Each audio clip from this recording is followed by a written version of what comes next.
Ayan mga idol, no, so meron tayong gagawin ngayon na NS200. Yan. So ito nga pala ay kinalas na rin kasi nga hindi nila mapaandar. So andar walang minor daw, yun yung sabi ni Bossing. Yan, tinanggal na rin nila yung battery. So ayan, ilagay muna natin yung battery niya. Tapos siyempre try natin paandarin kung anong kalagayan. At sabi ni Sir ay meron na rin tong ingay daw sa head. So ayan, gagawin na lang natin to. Ayan, so kawit muna natin yung battery. Ayan, so nilagyan natin yung battery, susi natin, no? Tapos start natin mga idol kung ano. Nilagyan na rin pala natin siya ng charger kasi lulubat kagad. Yan. So ayaw. So problema. Tingnan natin kung may gas na pumapasok sa card. So yan mga idol, no? Kinalas na natin yung pinaka head cap cover niya. Kasi sabi ng may-ari nito ay medyo umingay daw to. So ngayon, chinek natin yung pinaka valve clearance niya. Okay naman. So wala namang problema sa valve clearance. Kaya lang may napansin ako sa langis niya. Ayan, nakikita nyo. Parang nagchuchuko na gatas na siya. So ito may problema na to sa mga gasket sa water pump seal, no? Kaya ganito ang nangyari, bigla siyang umingay. Ang problema kasi nito mga idol, pagka halimbawa kinayod na yung block niya, so doon tayo problema nito. Okay, so ngayon sabi naman may-ari, papandarin lang muna natin, tapos pagandaan niya na lang yung possible na magiging magagastos. Kasi nga pag ganito na yung langis nyo mga idol, ganyan na itim na parang may gatas siya, may choco. Hindi pa naman siya ganun kalala, pero wala pa akong kinalas na NS200 mga idol na ganito ang langis. So kahit gaano ka itim ang langis, hindi dapat ganito ang kulay. Tingnan nyo naman. Ayan o, parang kape. Yan. So ito, may possible na siya na may mga nagli-leak na sa water pump seal o either cylinder head gasket. So ngayon, papandarin lang muna natin yung motor na to. So yun, nilinis ko lang yung carb niya. So actually yung carb nito malinis pa rin talaga. Kaya lang nilinis ko siya ulit.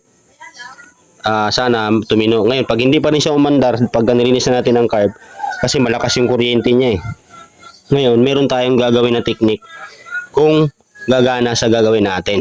Okay, so mamaya papakita ko sa inyo kung ano yung gagawin natin na technique para mapanda natin ang maayos itong motor na to. Kasi goods naman yung carb, di ba? Malakas ang kuryente, di ba? Malakas ang pasok ng gasolina, pero bakit namamatay siya pagka binibirit? Ngayon, itatry natin kung ano yung magagawa natin na hindi muna magpalit ng parts si Bossing. Okay, so ngayon, bubuuin na natin to. Okay, tapos ilagay na natin yung carburetor. Okay niya.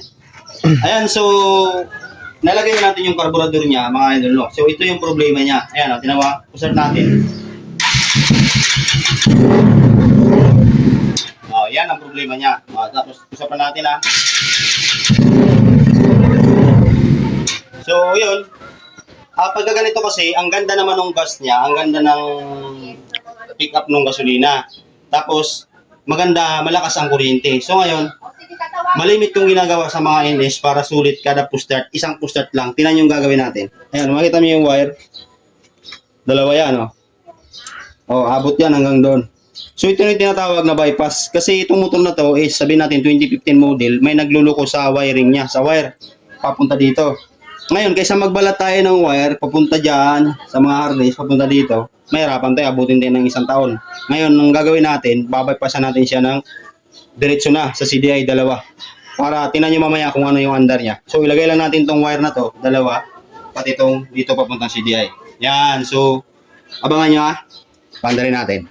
Ayan, kung makikita nyo mga idol, kinalas natin yung CDI niya. So ito yung CDI. Yan. Ito yung sakit. Ito yung sakit.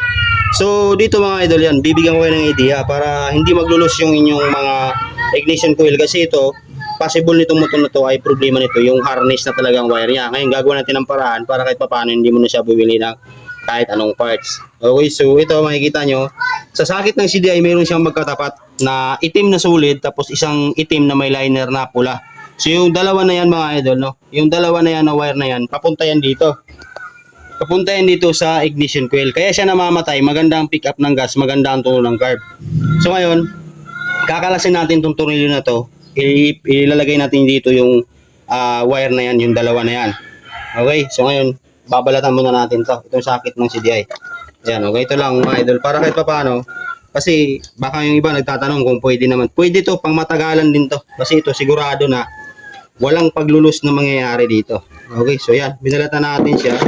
Tapos ilalagay natin yung wire dito. Kasi ito, loose function kasi ito, naglulus siya. Okay, so ilagay natin yung wire dito na isa. Tapos isang wire din dito sa itim na may pula na liner. Okay, liner, itim na may liner na pula. Yan, so yan yung kanyang ignition coil. So doon sa iba na hindi na naniniwala na effective ito, so ito, pakinggan nyo na lang kung ano yung andar nito. Yan, so itap na natin siya. Kita nyo yan, itap na natin siya dyan. Ngayon, papapagapangin natin yung wire dyan. Kailangan nasa maayos din ang paglagay ng wire para kahit pa paano ay hindi magkakaproblema yung wiring nyo. Okay, so papagapangin natin yung wire dito para maayos na pagkalagay. Yan, so kung makikita nyo mga idol, no, tinap na natin yung wire, inayos na rin natin para maganda tingnan, hindi yung pakalat-kalat. So ito yung dalawang wire, ito dito natin siya tatap. Yan na. So itong isang wire yan, makikita nyo, sa isang socket may dalawang wire yan, isang ground yan, tapos isang kulay itim na may liner na pula. Tapos ito namang isa niyang ignition coil, ito lang yung isa. So ngayon dito natin siya tatap yung isa. So siyempre, dapat kung nanggagaling dito yung wire nyo mga idol, itim na may pula, pagdating dapat dito, itim na may pula din ang pagtatapan nyo. Hindi pwede na magkabaliktad. Okay, so ngayon hanapin muna natin. Kung makikita nyo naman yan, yan o. So itong pula, nakalagay siya sa itim na may liner na pula. So dito yun sa kabila, ito, itim na may liner na pula to eh. So ngayon dito natin ilalagay yung pula. Yan, yung pula. Tapos yung solid na itim, yung blue, dito natin siya ilalagay sa isang ignition coil. Okay, so ganun lang, no? Ilalagay natin siya, itap muna natin siya. Yan, no? So nilagay na natin siya. So yung dalawang wire na yan, papunta doon, galing CDI, yan, no? So yan, no? Tingnan nyo, ito yung pula, dito natin siya tinap sa itim na may liner na pula din. Yan yung kanyang supply sa pagka nagpo-start ka, saka siya magkakaroon ng supply.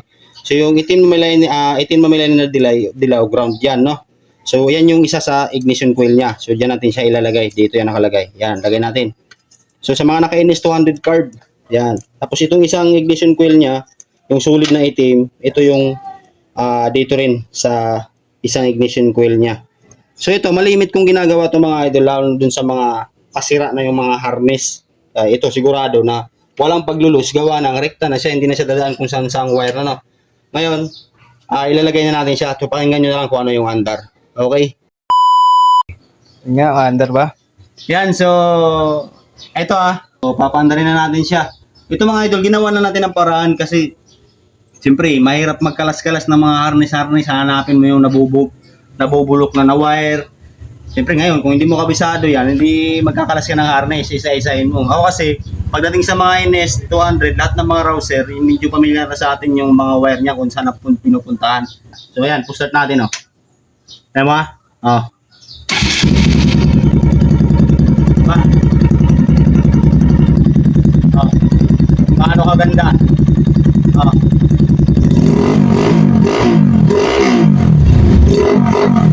Oh, isa pa. Oh, isa pa. Hindi na natin kailangan gasan. Oh. Diba? Oh.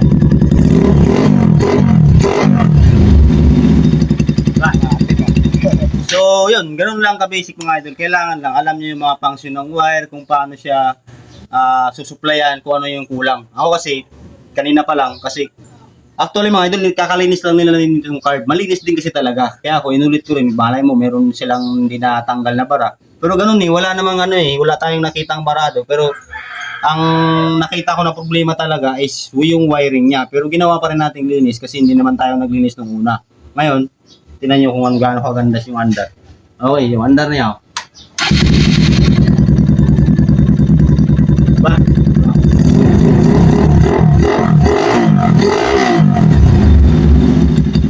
So, yun lang mga idol, no? Umandar na siya. Okay, so sana nakabigay ng idea din sa iba, no? So, ganun lang ka-basic. Lahat ng NS 200 carb, NS 150, basta lahat ng carburetor type, kagaya ng mga rouser na dalawang spark plug or tatlo. Okay, so ganun lang gagawin nyo. Okay, so goods na yan.